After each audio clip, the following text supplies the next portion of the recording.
Radio, the future of radio and podcast. No limit to what we do.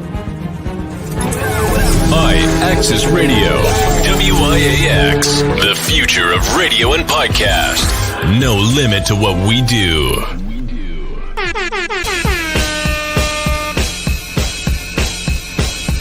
Janelle, celebrity vocal coach right here, and I am a part of Give It Life.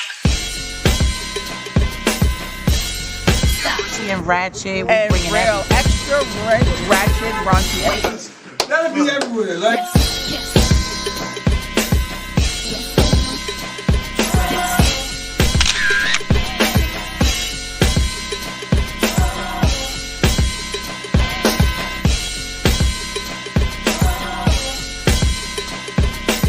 Who got coming up? Other shops is upstairs, but we down here by our house, man. This nigga got hit to walk off the set.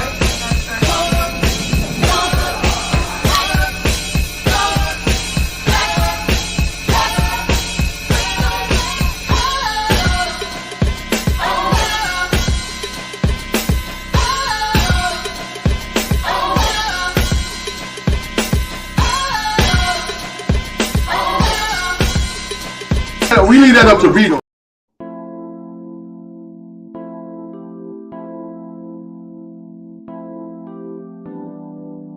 Phoenix, soul, clarity and connection through conversation. Phoenix, soul, clarity and connection through conversation.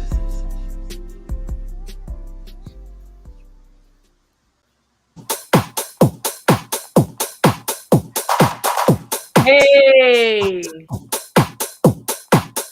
Yes, yes.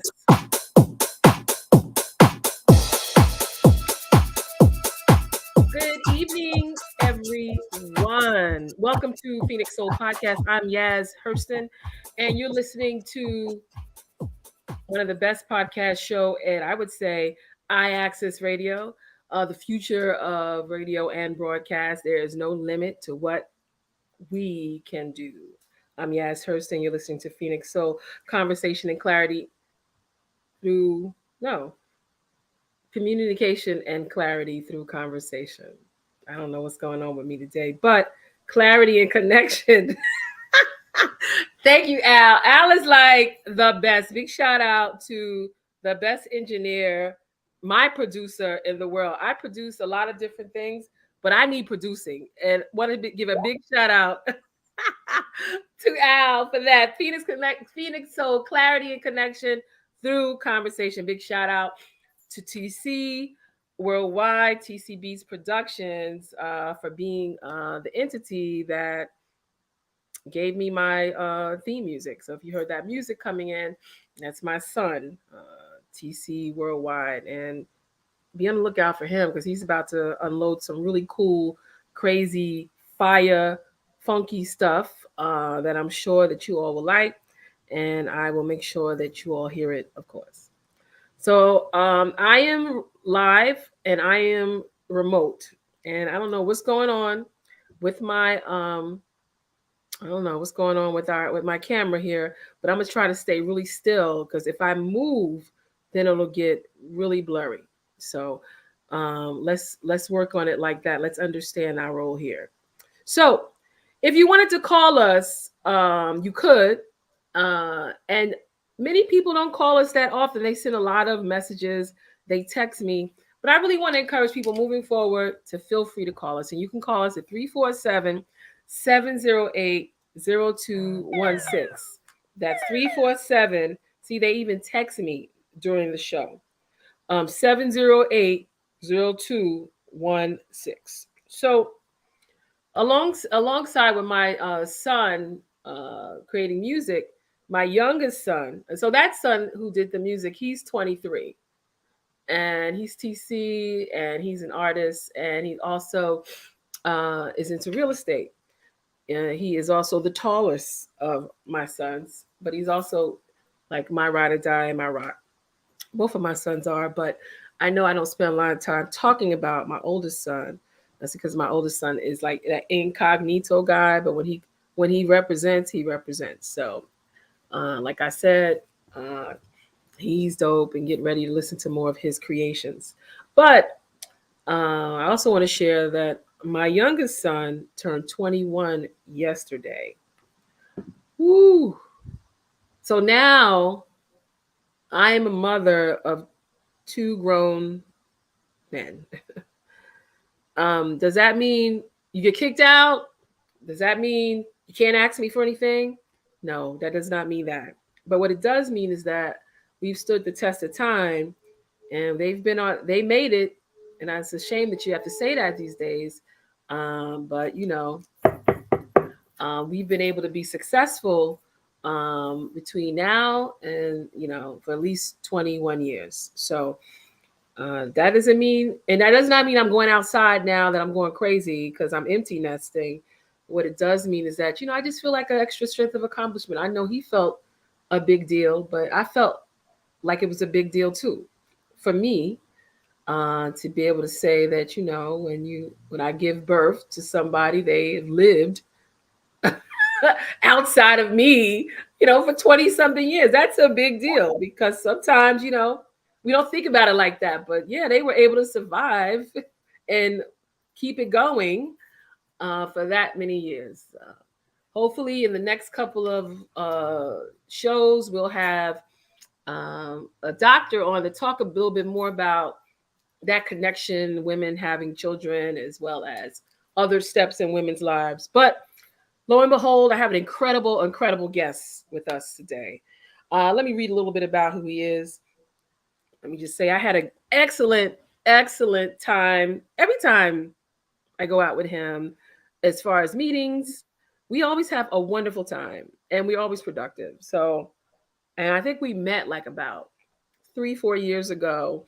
And when we saw each other again, it just never skipped a beat. And so it was my pleasure and not even a question if I should bring Jeff Garcia on this show. So just a little bit about who he is.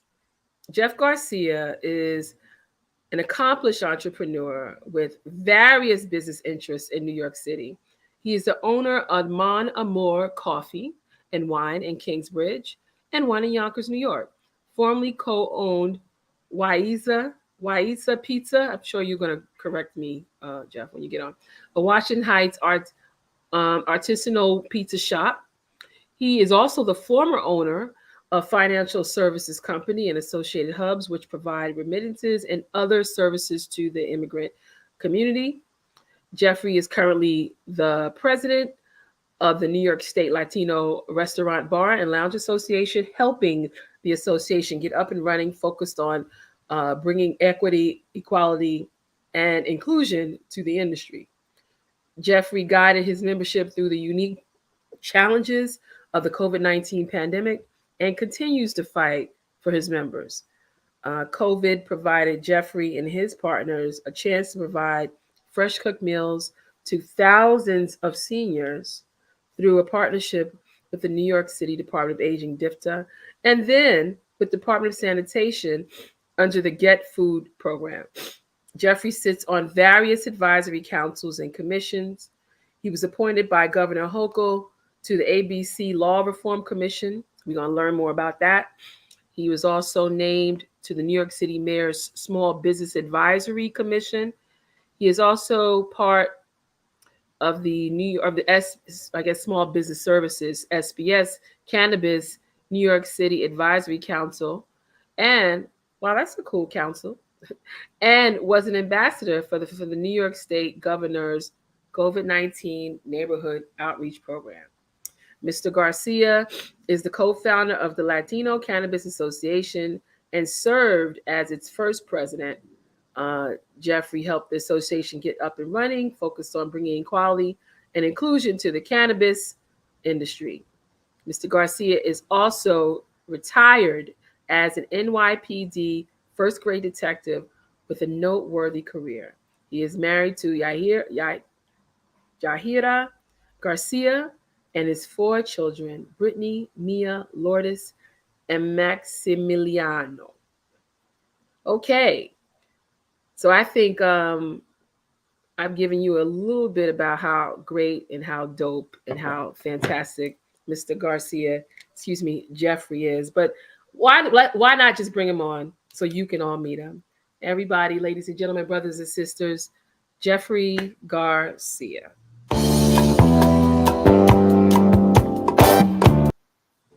You like Earth, Wind, and Fire? I like Earth, Wind, and Fire. I know you do. I figured you do.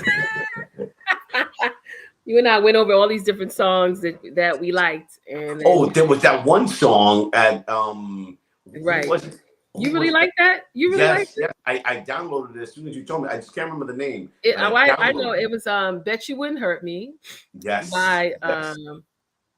By Quincy Jones / Patty Austin. The album was The Dude. Yes. I downloaded it. You really like that? Yes, I'll show you. I downloaded it. Okay. The moment, and I heard it all the way home that night. Well, you needed to play a lot of music that night too, right? Yeah. I'm telling you. So Jeffrey, I mean, what a resume.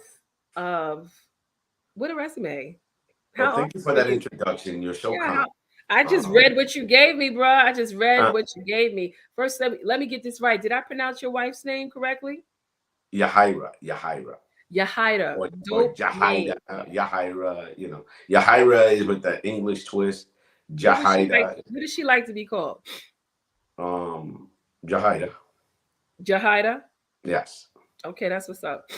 Fire name. Tell her we said what's up, and we love someone like Jasmine, right? Something. No, especially if it starts with Y. That's what I was about to say. Yasmin Yahida. I love that. Got it. I will let her know. Okay, that's what's up. So Jeff, we're going to take it back a little bit. Talk about, I was really impressed to see such a wide range of experiences that you have. You served as a public servant, as well as you continue to be a servant, but in a nonprofit capacity. So that's pretty awesome.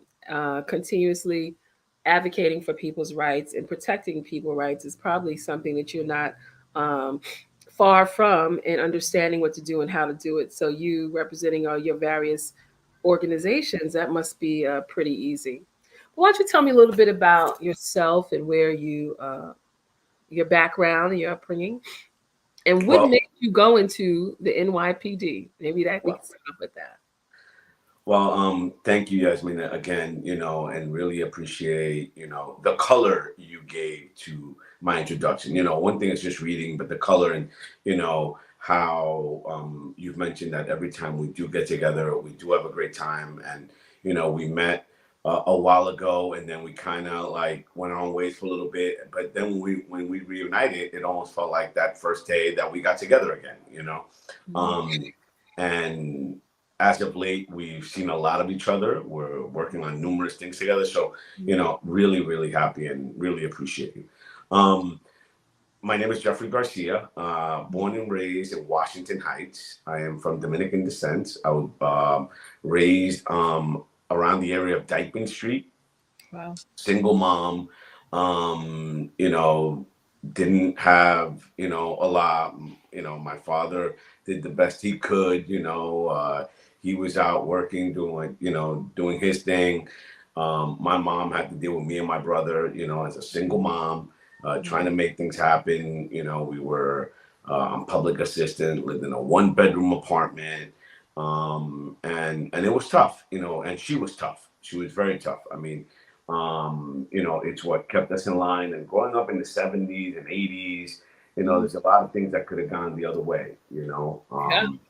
I grew up with a lot of guys that went the other way that aren't here now. And all great folks. The community was awesome. Everybody, would hang out outside. But my mom knew that when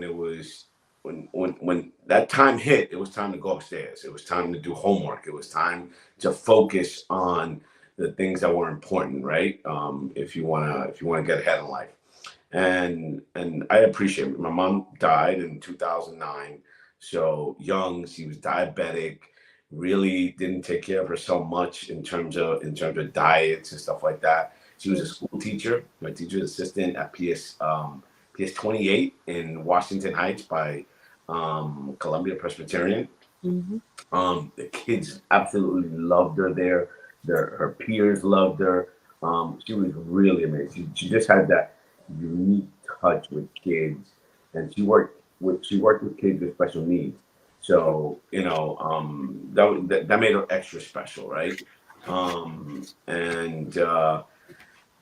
And then my brother went on to college. I went on to after high school. I went to college, but it just wasn't for me. And then from there, my dad was like, "Well, you're not going to go to college.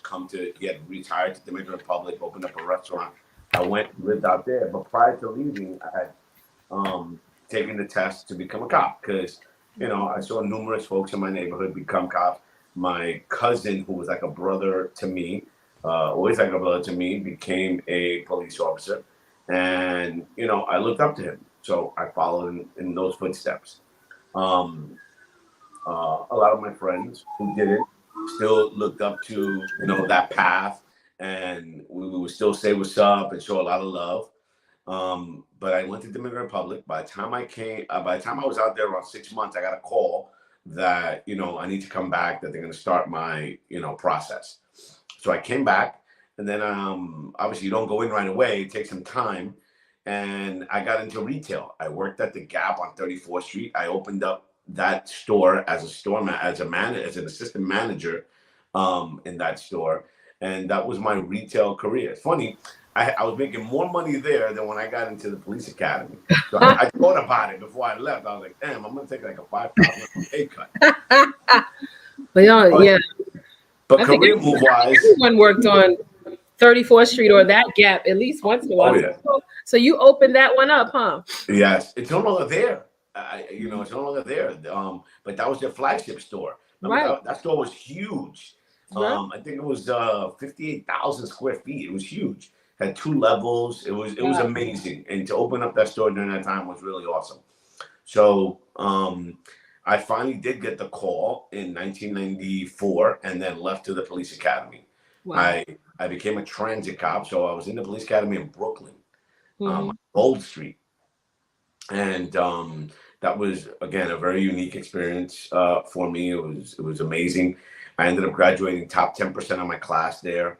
So did really well and excelled. I was a assistant company sergeant, in my company. So, and that was due to my managerial skills and dealing with people. So, they put me in that position. Then I graduated the academy and I went to go work in the Bronx in District 11.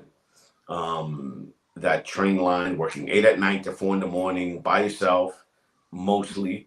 Then eventually had to work citywide and was all over the city and the train system. And then when at that time, the police departments weren't together. There was housing, transit, and city. And then in 1995, they all merged. And it became one department. And at that time, there was a lot of opportunities that came up for us. And then I decided to go into the organized crime task force the OCCB, which actually no longer exists. And within there, I worked buying bust and narcotics and things like that. Mhm. And during that time, there was a lot of problems around the war on drugs, right? But specifically with crack, cocaine, heroin, and those specifically. And I worked in the area of the Bronx mostly, but then eventually was sent citywide to do different types of cases. And while obviously we fast forward to now and we see what the impacts of the war on drugs was, at that moment, it felt like something needed to get done because the streets were overtaken and neighborhoods were overtaken and buildings were overtaken. So, you understood that you were doing a good thing, right? There were hardworking people that went to work every day, to and from work, and really didn't want to have to deal with what they saw in their vestibules and lobbies and things like that. And again, I remember coming home from work that night and underneath my staircase on Academy Street, seeing all sorts of things happening, and obviously you're coming home, you don't want to deal with that, you just go upstairs. But the hardworking folks that are coming home from work at that time, do they really need to see that, right? Do they really need to deal with that? Do kids need to see that? So again, while we can look back now and say, how terrible it was at that time, it felt very necessary, right? Well, let me just say that you being in the positions that you were in afforded the opportunities to work in communities where you might even have known some of the people in the neighborhood. If not, that must have been a change for you. I don't know what it's like being a police officer, Latino or Black. I don't know what that's like. I would imagine it's mixed. Talk to me a little bit about you making that decision, and then how you were treated, or you how your experience was, right? Being in NYPD. Well, within the Okay. Latino community, and especially within our Dominican community, police officers are looked up to. Latinos and Dominicans are and I know sometimes you think, okay, really? But especially the older folks are very about law and order, and like safety and law and order. And again, while nobody likes abuse, nobody likes to see police officers abusing anyone or doing anything incorrectly, they do like law and order. So the acceptance for me was great in my community, even from friends that were on the other side doing other things. There was Sure. that mutual respect. Yeah. Remember, my mom still lived in that neighborhood. A Right. lot of the cats that I grew up with, would see her and show her a lot of love and take care of her for me. Make sure that she had a parking spot when she came home with her car. If she had groceries, they would help her upstairs. So there was a mutual respect. And many of them, one of the guys from my block who, him and his brother now, they passed away. Mm. Due to the trade, I tried to help. I tried to tell them, listen, there's another way forward here. You can do something else. What else would you like to do? So, that's the type of relationship I had with many of the guys, and some of those guys now form part of the Latino Cannabis Association. Okay. Because there was that respect there. There was that. Jeff is one of the good guys. You know what I mean? Yeah, he went that route. Yeah, he's doing this, but he's one of the good guys. So I always felt very comfortable in doing what I do. And then within the police department, I was also a very, I would like to always say I was fair. I had to do my job, right? And I had to do it. But I always looked at things, understanding people's situations, and I still say this to this day, like as an undercover police officer and dealing with people, there were many of times I said, wow, this guy could be my boy, like could be my friend if I wasn't in this space. You know what I mean? Like, he's a good guy who's just in a bad situation, you know, or was put in bad situations, and now there's no alternative. And until this day, I believe that that is true, you know. And my life and my brother's life could have gone that way very easily. Again, if it wasn't because of my mom. Well, big shout out and happy belated Mother's Day to all of our mothers here and in paradise. So you kind of knew a little bit about retail. You knew about the business of restaurants, and you knew various communities. What got you involved into the restaurant business? Well, the restaurant business also comes. My family is a very entrepreneurial family, not Sure. only here in New York, but in Dominican Republic. Right. Very influential family, very business minded, focused family, and then that translated to here. My dad opened up his first bodega in the Bronx. He worked in bodegas, and he ended up having supermarkets. So had restaurants here back in the 70s on Columbus Avenue, when Columbus Avenue was all Latinos in the 70s. That was all, you know, Puerto Ricans and Dominicans back in the days. Definitely not what it is now. And they had restaurants. My aunt and him had restaurants in that area. Excuse me. So a lot of entrepreneurial spirit, you know, in my background.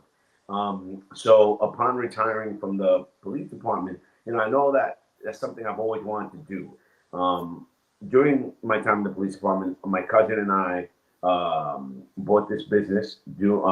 It's a remittance business to they're basically doing remittances in to Dominican Republic and all of Latin America, right, all around the world. But basically, majority to the Dominican Republic. That was our base, you know, and most of our stores were in primarily Dominican neighborhoods. And it was obviously serving these communities in getting money back home, right, to their families. You see that a lot in immigrant communities where they send money back home, they take care of their kids, their extended families. So we opened up that business and we lasted with it about 18 years. And then during COVID, things went really bad and we closed all our stores. And still maintain a presence in Dominican Republic on the payee side, you know, the ones that actually pay the remittances that go from here to Dominican Republic.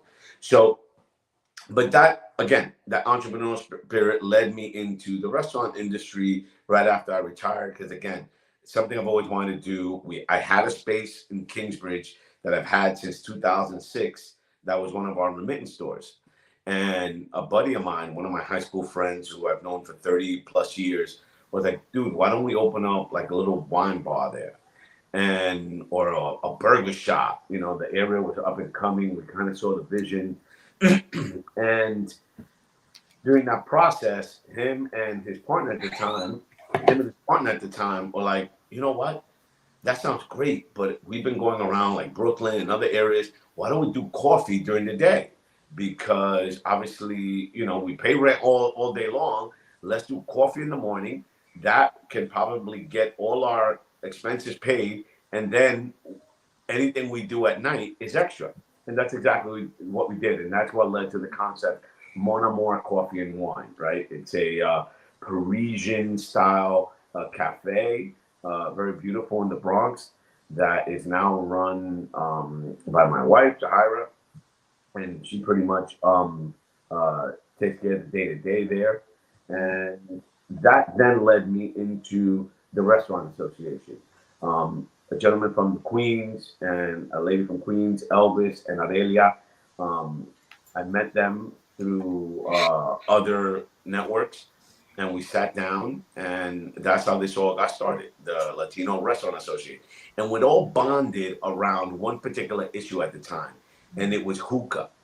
Around 2016, where there was a hookah bill that was being introduced to make hookah illegal in restaurant, bar, and lounges. And we didn't think it was going to pass, right? We thought that, yeah, okay, it was a bill, but we don't think this will pass. But it eventually did. And then that created a really big problem and a really big gap in that industry, in the restaurant industry, because a lot of these restaurants depended on that, right? Yeah. You go to many restaurants, whether it's in Harlem, and I remember speaking to this young lady that owned Harlem Hookah, an amazing young woman, and her business depended on that, like wholeheartedly. So we coalesced around that. We began the association, and it was hard. And as you know, with the cannabis, so growing an association from the ground up is very hard. It takes a lot of work, right? And a lot of doubters, people saying, "Oh yeah, what are you going to benefit from this? Oh, what are you doing? Oh yeah, what are you doing?" So there was a lot of naysayers, but we kept grinding. I think we stopped operations around 2017, 2018, around there, because we just weren't getting the footing. But then somebody called me back up, Jeff, we got to start this back up. We got to do this again, because we're just getting screwed right and left from many areas. And that's exactly what happened. We sat back down around 2018, mid 2019, around there. And then obviously it was perfect timing, because that led us right into the pandemic as we were getting our feet off the ground again. And then the pandemic happened. And Right. it's more of a need than ever now Right. for restaurants, especially in our communities, to have a voice. So in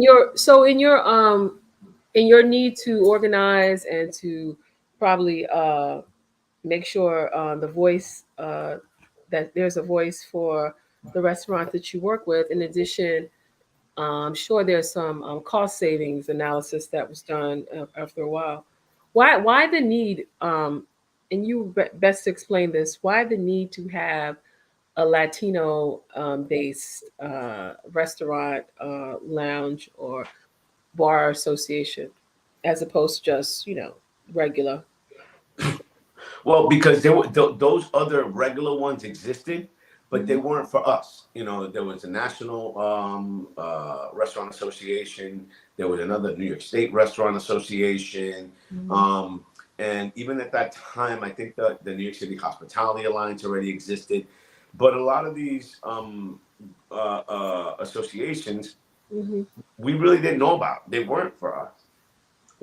I mean, it doesn't mean that if we approached them that we probably wouldn't be able to get in. That's not what I'm saying. Of But course. they weren't geared towards us. They weren't doing any outreach in our neighborhoods, So we understood that we needed to do outreach for our people, right? And there's so many restaurants. I mean, and restaurant workers are majority Latinos, right? So we understood that we had to have a voice, and that as we grew, we needed someone that can look out for our interests. There was also another thing that caused a lot of issues around restaurants and nightlife. It was the police department. The police department started coming down a lot of nightlife establishments, whether it was in Washington Heights or in Brooklyn. At that point, it didn't matter if you were, a black-owned, nightlife establishment or Latino.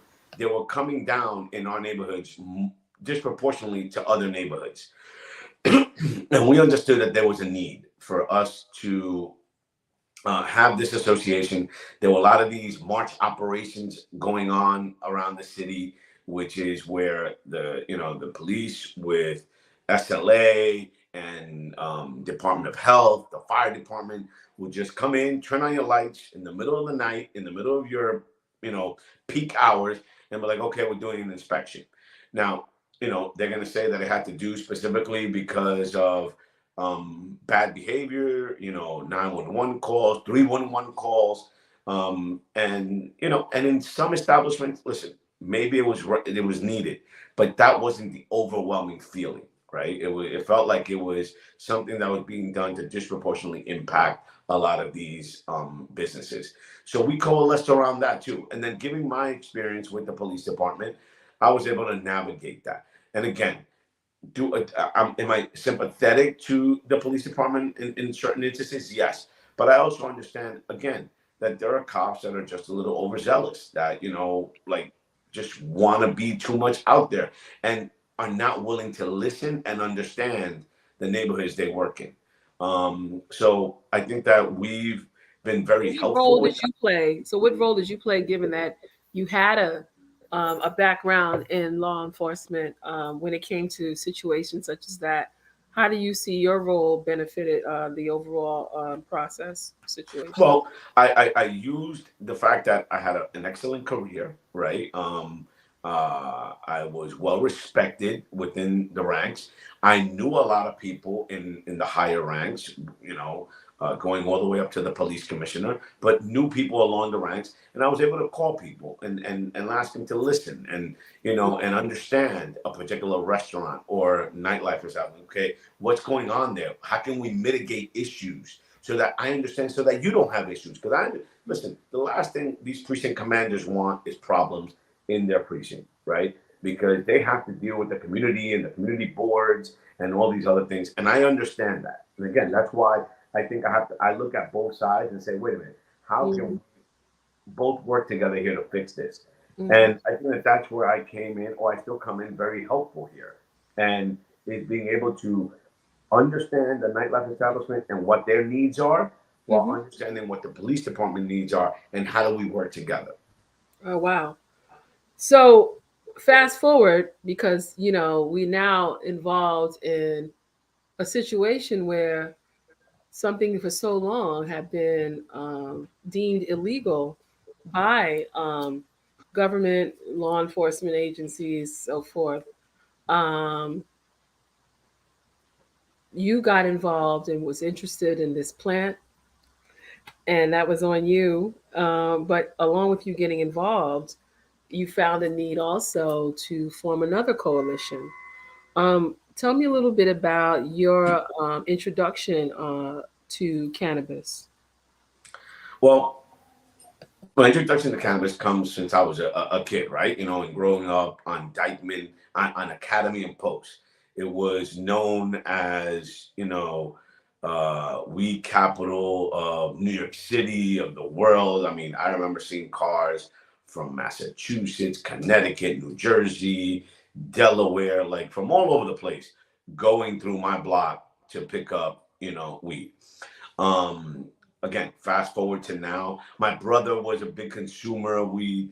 Him and I had many fights throughout the years because, you know, we'd be traveling to Vermont or any other state, and he's like, "All right, I'm gonna drive with you, you know, but I'm gonna take my weed." I'm like, "No, you're not. You're not gonna carry that with my car, you know, like, I ain't risking my career over this shit, you know, because at the time it was illegal."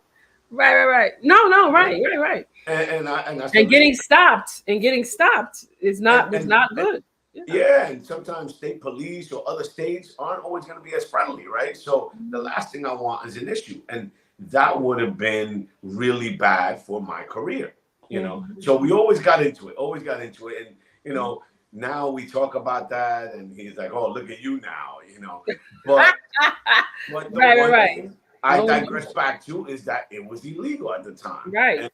And I couldn't control the legality or illegality of it, right? You know, did I understand that it was bullshit? Yes, but it was what it was, right? It was the law, right? And it was my job to do. However, there's a lot that people don't know, you know, when it comes to cannabis. And this is something, being an undercover, being in the narcotics division at one time, like, you were frowned upon if you bought weed, you know, as an undercover, because it looked like you were whack. Like, your job was to buy. It was a lot more difficult. The big stuff. Right? Yeah, to buy crack and heroin and cocaine than it was to buy weed. So it was kind of frowned upon. I'm not going to say it didn't happen. I'm not going to say it never happened, but it was frowned upon. Very different from, I guess, uniform cops and people and those guys doing car stops and people smoking in a car or smelling weed and things like that. But when it came to the type of work that we did, unless it was like a large amount, it was frowned upon. You know, it was something that they wanted you to do. You know, they did. And it was because the big difference was those were misdemeanor arrests, and the crack cocaine and heroin buys were felonies, right? So, and it was about getting these guys off the street. So, when I tell people that, I'm like, yeah, all right, so why did so many people get arrested? Well, because, you know, it wasn't that it was legal. It was just something that in that division we didn't really focus on. Um, Understood. so that's an interesting point when it comes to that. And another thing that I learned, and I told a lot of people about, and even though yes, we do see now with the card applicants that there are people that had convictions, but not a lot of people had like straight up marijuana convictions during those times because a lot of those things were pled out.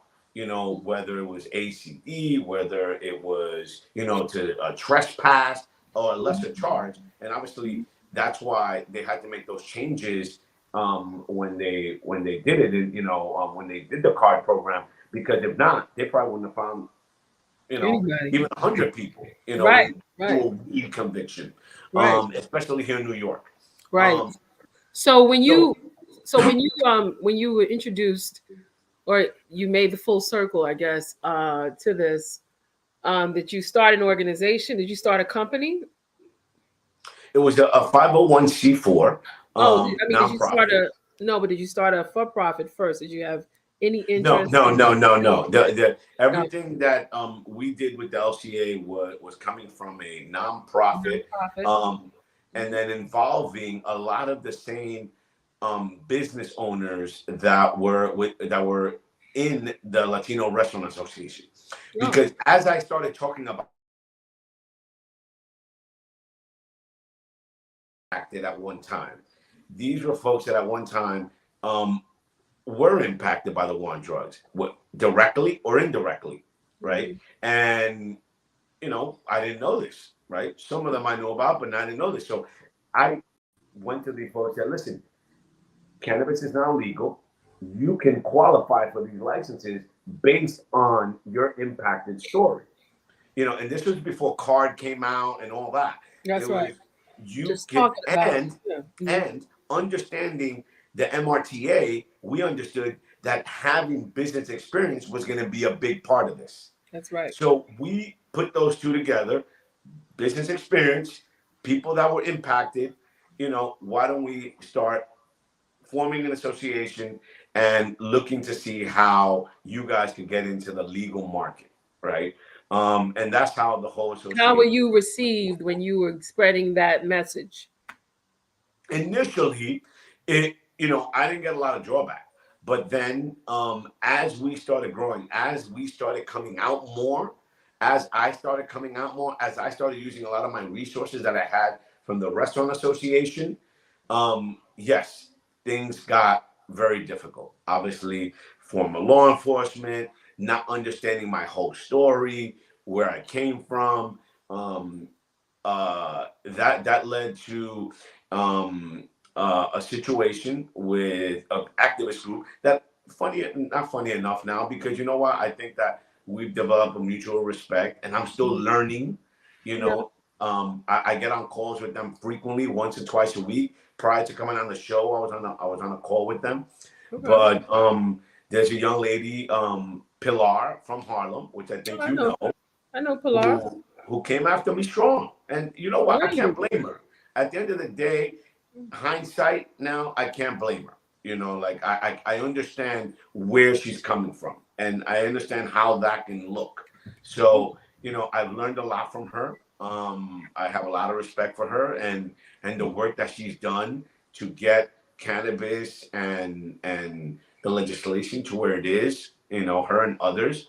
Um, uh, there were numerous folks from the Washington Heights area, right, along with Pilar, that I had conversations with, and I've continued to run into issues, and continue to, have to tell people what I'm doing, who I am, and that eventually led me having to step down as president from the association. Even though I co-founded it, but I also understood that that's not what I want the association to be looked at. It should be looked at as an association that came out, with folks, because there were folks that were really impacted. We have members that did 5, 6, 7 years in jail, federal time for cannabis, that are part of our group, that I don't want them to be overshadowed because I was a former law enforcement. You know, their stories need to be heard. Their stories need to be heard. So tell us. So first of all, thank you for sharing this, and how thoughtful it was for you to let something go that you loved for the bigger picture. So thank you for that, and that should be acknowledged that you've done that. And it's not easy, as it wasn't easy for you being a police officer, and it wasn't easy for you to open up. Hell, it wasn't easy for you to open up the gap. But it wasn't. It's your journey has never been something that's been taken lightly. I'm sure even going undercover, that was a lot. And so I don't need you to come on here and make excuses. You've done it. Your story tells your story, and your story shows that you are not afraid, that you're fearless, and you'll do whatever you need to do to make sure that your community is heard, even step down. So thank you for that. Tell us a little bit about the LCA, the Latino Cannabis Association. What's your mission? Well, again, a nonprofit with numerous things in mind, right? We, again, started it because these were entrepreneurs who at one time were either impacted directly or indirectly. One of the main things that we did at the LCA is that the first core members, the first 25 core members, are going to be doing numerous things, right? As the overall licensing, because none of us qualified for the card application, none of us qualified for the conditional cultivator licenses or anything like that. So even though, again, there were people that were impacted, in some of those cases, there was a federal case. So federal was not included in this state regulation, right? Because this was about the state righting the wrong, not the federal government. Correct. So those folks right now, as we know, we are in that comment period again for the overall rules and regs to finalize. So those folks are going to be ready, hopefully in a few months, to apply for regular licenses, right? Hopefully, yeah. Hopefully, right? And as those folks get licenses, there's two things that core group is going to be doing. And our mission was about giving back to community, right? Trying to keep the money within our communities through the ancillary businesses, given the fact that, again, the majority of our members are business owners, using those resources, those architects, those lawyers, those contractors, telling them, come on board, become MWBE qualified, so that then you could use those same resources that you did in restaurants, you could translate them now into opening up cannabis stores. How? Go ahead. And you don't have to touch the plant. These are all non-plant touching things that they could be doing and helping the industry and helping the community and keeping the money within our community. That's an excellent point. Keeping the money in your community. Excellent. How would you say are the skills transferable in this whole process that you're going through from the restaurant business industry to now this emerging industry? Excuse me. Well, many. And obviously, opening up a business in New York is not easy. Dealing with landlords, dealing with the city, Department of Buildings, Department of Health, Department of Sanitation, whatever it is that you have to do, all the licensing, DCWP, which is Department of Consumer and Worker Protection. There's so many layers, so many barriers that someone opening up a business in New York has to deal with. And one of the things, just to do a quick plug for our mayor, right, and the job that he's done, is that he's trying to make that process easier, right? And that's where I come in with that Business Advisory Council. That's what we're trying to do. They're trying to create a portal so that anybody opening up a business in New York has a one-stop shop portal to do that. So when it comes to cannabis and let's say a restaurant or a nightlife establishment, is that nightlife establishments are also a highly regulated licensure, right? For you to get a liquor license, you need to go through a lot of the same processes that you deal with in cannabis, right? As a matter of fact, a lot of the rules and regulations and the law was born out of the ABC laws. So there's a lot of synergies there in terms of what that is like. So again, that was one of the reasons that we understood that our members would do well, can fast track themselves into licensure because of that experience and because of that already being in another regulated industry. So that's what we understood. But to digress again back about the LCA and that core membership, it's about giving back. And every licensee in the LCA, once they get their license and becomes operational and starts becoming profitable, has made a commitment to give back 1% of their net profits back to programs for their communities, whether it's for a community grants program or legal services to help people with expungement or help with folks or families who are incarcerated because of cannabis. So that's one of the commitments that the LCA is going to be doing as they get licenses and become operational. So it seems that a lot of licenses has been distributed already for card applicants, those that were formerly incarcerated, and we're seeing that happen, and I think that's a good thing. Tell us a little bit about, because everybody claims they want this to happen, but when it comes to your community, and also big shout out to Rafael Toribio he said good interview. I don't know if you know him. That's my compadre. He is a member of the LCA and also my compadre. Okay, and also Sandra. Sandra's our vice president. Not only is Sandra Sandra the vice president of the Latino Cannabis Association, she's also vice president of the Latino Restaurant Bar and Lodge Association. Okay, so you all. And a successful entrepreneur from Washington Heights, grew up on Post Avenue. Female entrepreneur, has had a restaurant for over 20 years on Dykeman when nobody wanted to be on Dykeman 20 years ago. Her and a group of folks that are there now that have been there decided to put their money where their mouth is and open up. Well, if Sandra's still on there, just make sure she puts the restaurant or the website. Il Soleil Restaurant. All right, she should put it in. Two of the restaurants that are on Dykeman there are members of ours. The Mama Sushi, Mama Juana group. Wow. Are licensee members that are going to be going for a license. And Il Soleil, Sandra Jacques. Okay. So, Good job. Yes. Good job on that. So I guess the question was, I know for a fact when I had to share that this was coming in the Black community, it was somewhat met with apprehension. Apprehension is a good word.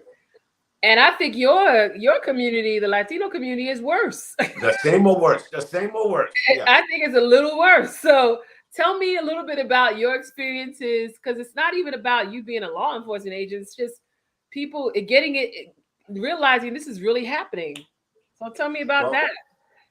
Absolutely. And I think that, and probably the same in the Black community, is the older folks, and that's why education is so important. Conservatism is yes. And still that 60-year-old grandmother does not understand that the guy selling in the street is legal now. Like, that's cool. 70-year-old grandmother or 70, and then that a dispensary is going to open up legally right down the block from them.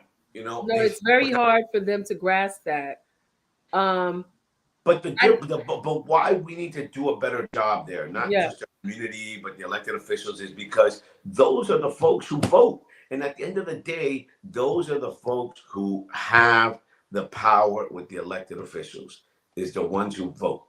And I think that that's why we need to educate them, and/or also we need to educate the young folks to go out and vote as well, because that's the only way to create change, right? And especially in this industry, so tell me a little bit about. Right. So just tell me a little bit about, like, why or where you found apprehension, and maybe you've made a breakthrough.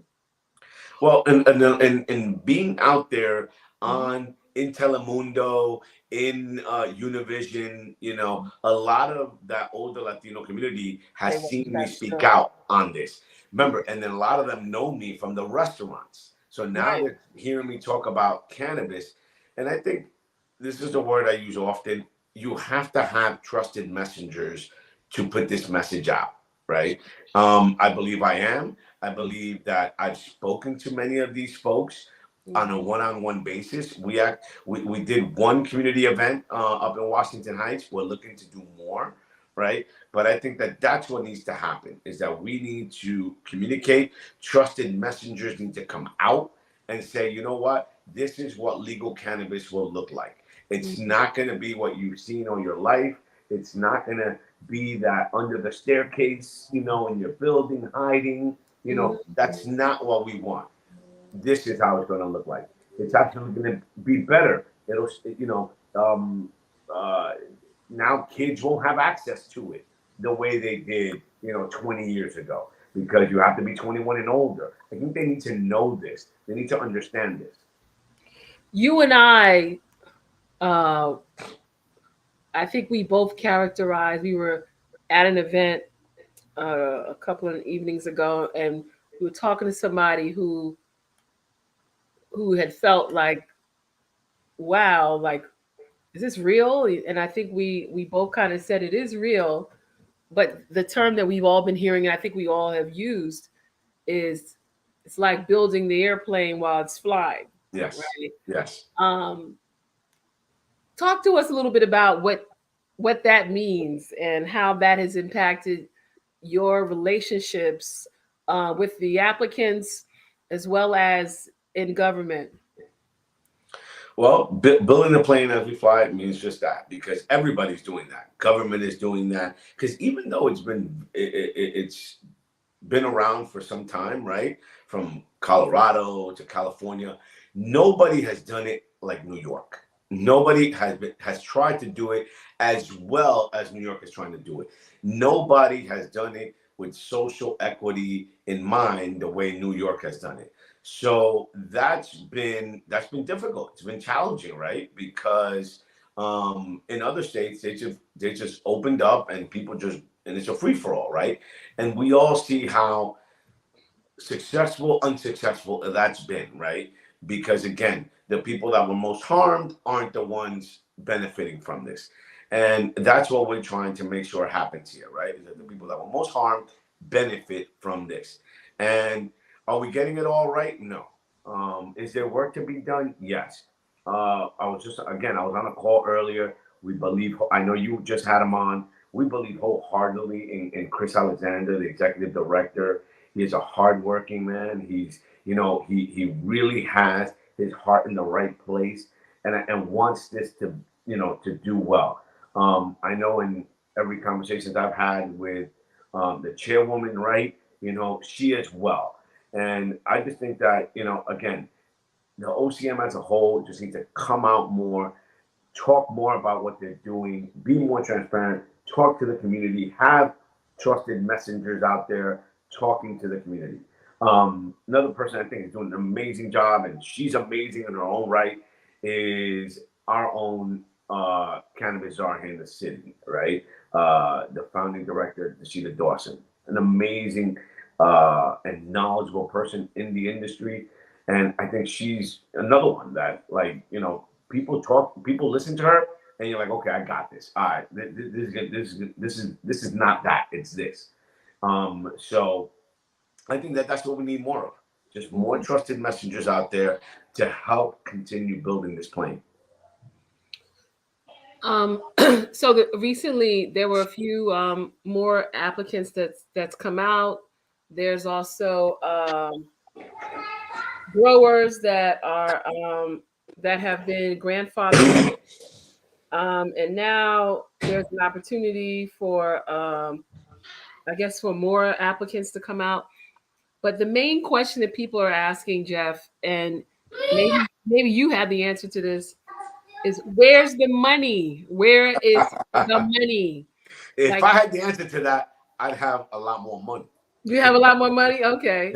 Well, I know you as a business person, and then you working with small businesses, you know how critical that is. Tell us a little bit about how critical capital is going to be needed for your applicants or your members who Well, can get involved. well, again, what I'm about to say here, I hope it's not taken out of context, taken the wrong way, whether it's to the OCM. I'll give you an opportunity to explain yourself. Don't worry. Go ahead. Like, I just think they're protecting social equity so much that they're putting way too many barriers that there are going to be unintended consequences. And what is that going to be? Is that if the state doesn't get the money, and then they can't get money out there in the street because they're protecting them so much, then that's another way to not have social equity involved.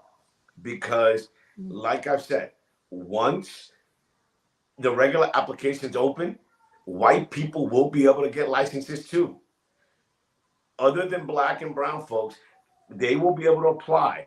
They will be able to follow the rules and check all the boxes they need to check and get licenses too. And you know what that's going to come with? That's going to come with resources. That's going to come with financial resources. That's going to come with real estate. They're going to come prepared because all they've been doing is sitting and waiting.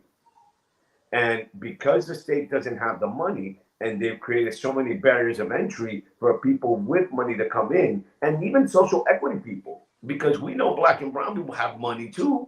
Absolutely. But if especially the ones that was incarcerated. That too. Yeah. It could be a way to see how those folks and their money can be brought in. But now I'm talking about people in the business community. Sure. Who have money, right? Like, you have, has been a successful business owner. You have a few $1 million and you want to invest in your community. Why wouldn't you be able to invest in a cultivator, a processor, a couple of dispensary guys?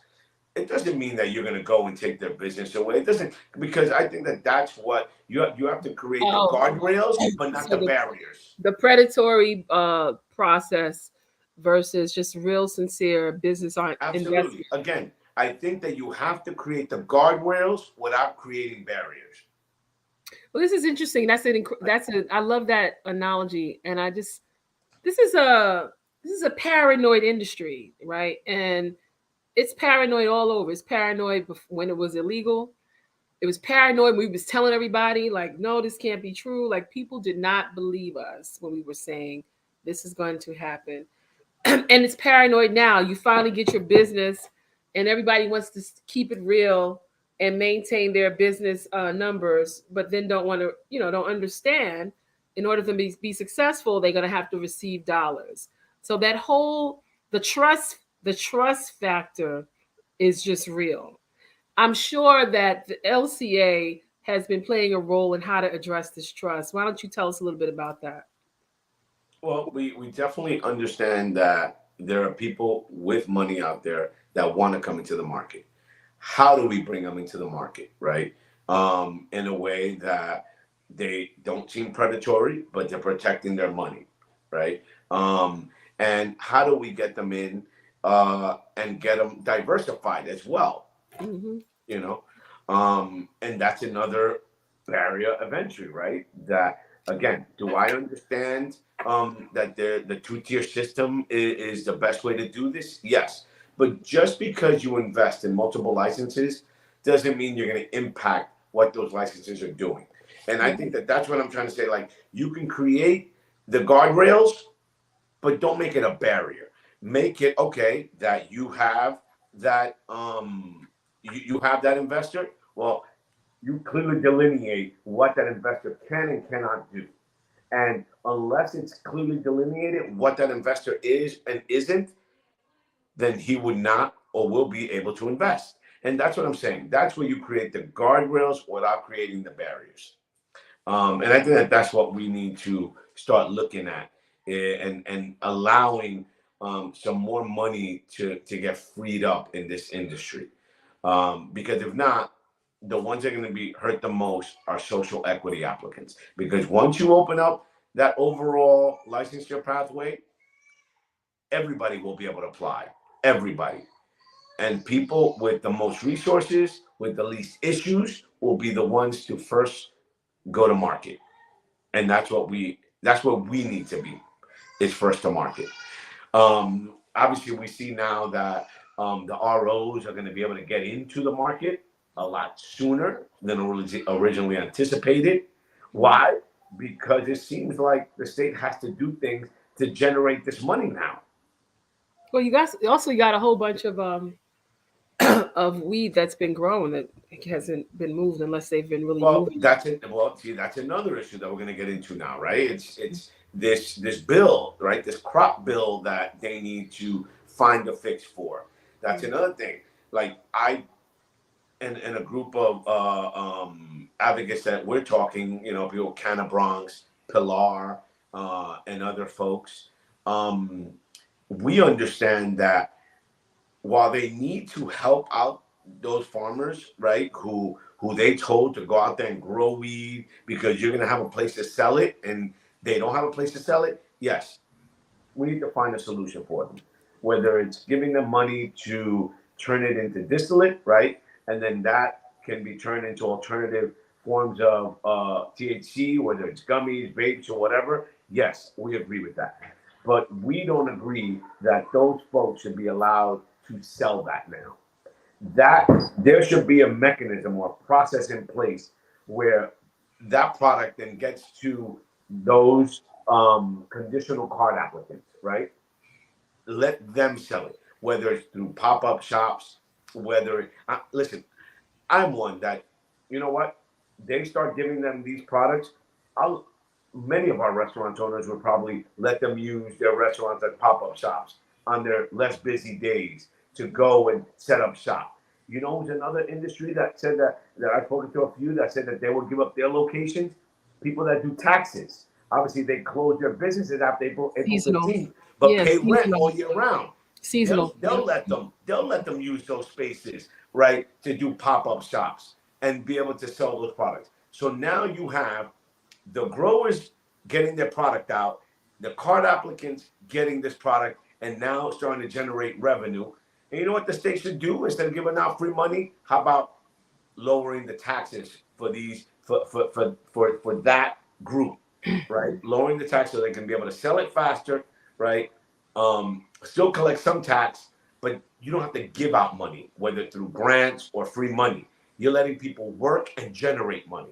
So different ways I think that they can work this out than just giving people money or, as many people say, bailing out white people or these white growers. I don't necessarily want to look at it that way. I looked at it like there was some Black and Latino growers too. I mean, that's how I was. But they're very few. You're talking about four, I think four. About 4 or Black 5 farmers, and only one Latino farmer that we met. You know, so the overwhelming majority are not Black and brown folks. And now they were able to find some money to bail them out. But you have card applicants still waiting. You know, there's only been 8 stores opened up in the state. So, you know, that's the concern, is that, okay, how could you or how did you find this money for them, but not for us? Did you have you visited any of the farms or any of the dispensaries yet that's been open? I visited numerous dispensaries. I've visited various farms and Hempworth farms in just upstate New York, and others. And you know, it's amazing, you know, the work that they have done to get their product ready for these stores. Now, listen. You know, I'm not a heavy consumer like many, or into the culture like many, so I wouldn't be the best to tell you how good or bad. No. I was just wondering if you've gone to them. The question that I was going to ask you from that, and that's good that you visited them. A lot of advocates don't know who they're advocating for, so that's good, right? Customer service seems to really be important here. I've been to a few, and I've noticed that the customer service part of it is real. And Very, very, very, very, very good. Actually, I've gone to a few places and I felt like, okay, um, they really know their product and they're really happy to come to work every day, and they look, good to see everybody. I mean, did you find that customer service um, did well here? At the stores or in the farm or both? Either. I mean, I was Yeah. really going to say Well, the I'm gonna tell you right stores. now, the farm that I went to, Gail and her team up there, I thought were amazing. Very nice people. Really amazing work. And remember, these farmers weren't obviously they just weren't cannabis farmers. They just started Yeah, doing they're cannabis. farmers. Yeah, They yeah. were farmers. Like they Right. were like these folks were doing tomatoes and many Hmm. other things that they were taking down to farmers markets. Sure. I know that she had a deal with Whole Foods and other supermarkets for their heirloom tomatoes. So this is what they did. This is what they do. They just didn't get into farming yesterday because of cannabis. Um, so and then they transitioned into cannabis, via hemp, right? So, but they were amazing people. And then in terms of the stores that I visited, very knowledgeable, very knowledgeable.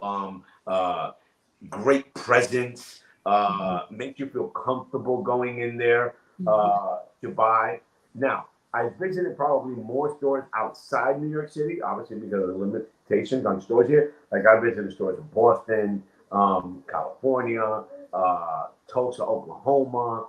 I visited stores in um, Portland, in upstate, Yeah. upstate, um, in the Oregon. Northeast. Yeah, Oregon. So, Mhm. and again, love the experience of going to these stores. I think that people, the industry will really benefit from having great stores, and they're beautiful, beautiful. Well, they are beautiful. Well, in closing, Jeff, um, if And there's now that we're one, talking about stores, real quick, Jeff, I mean, I think we can't not talk about all these illegal shops, right? And how that is going to negatively impact, especially a lot of our card applicants, if something isn't done, right? Something real meaningful with teeth. Now, again, it may sound easy for me to say this because of law enforcement, and people say that it just, it could just slide right out. But unless you do something with teeth, they're just going to keep growing and growing and growing. And I think one thing that people always say is that these weren't the legacy guys. I don't know one no, of the I don't guys know that who these I people grew are. up with just Right, go and open up a store and say, I want to. and No, they're start still selling selling it. in the street. They're still selling Yeah, in the street. So who are these folks that are doing it? right. There are people that have taken advantage of this system of non-enforcement, because it's not that it's legal, it's just non-enforcement. They've gotten adjusted to the non-enforcement of it, um, or as of late, right? Um, and I think that that's unfortunate, because those are the stores that are going to most hurt the legal market. It won't be the guys It on hurts. the street. It won't be the delivery guys. It won't be Right, those. Those guys are still going to have a place always. right, It's right. going to be those stores, because it's that new person that doesn't know that's going to go into one of these smoke shops thinking it's legal. You don't know what you're getting. It's not regulated, Correct. and they're not paying taxes that will eventually go back to the community. Exactly. And Pilar says that all the time, and I reference her a lot because she makes that great point. That money is not going back into these neighborhoods the way the MRTA said taxes are supposed to go back. Right, Right. 40% of these taxes supposed to go back to the neighborhood. That's not Right. happening in these illegal shops. No, it doesn't happen, and I've actually seen that it doesn't follow any regulations, such as like the state liquor authority. It it's very attractive. It's no enforcement. A kid can go in, So I think to your point, maybe that's the next level of advocacy, if it hasn't been already, uh, creating more pushback of illicit shops. But I just wanted to say, this if folks are interested in joining you, how could they do that? Or if they're interested in what does it take to be a member or Do you have meetings or whatever at LCA? Yeah, Or even at the restaurant, bar and lounge association? same thing. Go to our website at the cannabis, www.latinocannabis.org. And as for the next What is it again? www.latinocannabis.org. Mm-hmm. And for the restaurants, it's New York State Latino Restaurant Bar and Lounge Association. And again, when it comes to the cannabis, you can reach out to us there. You can become a member there. We have weekly meetings, which actually we had weekly meetings for the last 2 years, like Zoom calls. Then we have mixers. Recently, because we're in that common period, we've switched it up to every 2 weeks. But then the board meets weekly to kind of, talk about things that are going on, talk about events. Tomorrow there's an event in Albany, Dominicans in Albany tomorrow. There are numerous events that were going on around the city. So we try and keep our members engaged, even though there was a lot. I mean, there was a lot going on, but there wasn't a lot going on over the last 2 years, right? Right. There was a lot of hurry up and wait. And I think that got a lot of members anxious and like, right. Okay, like what's going on? But we had to re-engage them now again. Like say, listen, yes, you can't just sit on your laurels now. You have to get ready because in a few months, it's going to be a firestorm. And you want to be one of the first applicants to go in, and we're trying to, implore on them the importance of that. So again, this is a lot of the same work that we do in the restaurant association. We're dealing with a lot of bills right now. We're dealing with containerized carting in the city. We're dealing with minimum wage. We're dealing with the outdoor dining that was just approved in New York City. So we're going to see how New York City's landscape is going to change from the sidewalk cafes and the open restaurants program. So a lot going on in both of these industries that we have a lot of work cut out for us. Is that your children in the background? Oh yeah. Mia, come over here. This is Mia. Lulu. That's Mia Lulu. Mia just turned 9. Okay. Come over here, Mia. Come on. Come on. That's Mia. Hi. Say hi. Beautiful. Say hola. Hi, beautiful. Hola. Hola. And Lulu this. Come over here, Lulu. Come over here. And then this is Lulu. Hi, hey. Lulu. Lulu just turned 7 and Mia turned 9. Wow. Yeah. And then Maximiliano is running around somewhere over there. Wow. He's a little boy. He's a little boy of the house. Or the little man. Little man? Yes. He's the boss? Yeah. He's the boss. Understood. I understand that. Mwah. Well, Jeff, I want you to go back and enjoy your family. Thank you for coming on Phoenix Soul Podcast. It's been my pleasure. Thank you. It was my pleasure. I look forward to working more with you, but more importantly, just keep doing what you're doing. You're doing such a great job. We're extremely proud of you. And looking forward to hearing more and better things about you. Thank you. Appreciate that. And we'll see each other soon. Absolutely. Ciao, everybody. Jeff Garcia. Thank you. Okay. Yes. Thank you so much. So if you just tuned in, we had an incredible guest. We plan on doing our rebroadcast at 10:30. Great show as always. But got to keep pushing the fight. There's a lot of people that are here, as you see, people that are still pushing the fight for the voiceless. And being a voice for the voiceless is critical. It's important, especially in today's times. With that being said, I want you to enjoy this rest of this week, and I'll see you next week. This is Yaz Hurston. Peace out, Phoenix Soul Podcast.